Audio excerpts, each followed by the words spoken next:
The safety of the faithful. Psalm 4. Hear me when I call, O God of my righteousness. You have relieved me in my distress.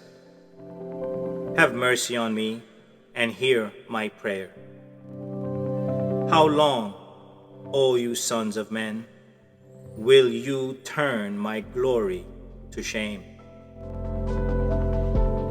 How long will you love worthlessness and seek falsehood? Selah.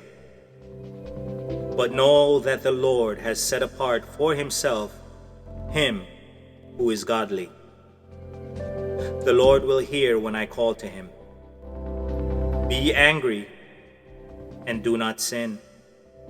Meditate within your heart on your bed and be still. Selah. Offer the sacrifices of righteousness and put your trust in the Lord.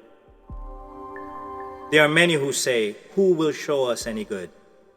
Lord, lift up the light of your countenance upon us. You have put gladness in my heart, more than in the season that their grain and wine increased. I will both lay down in peace and sleep.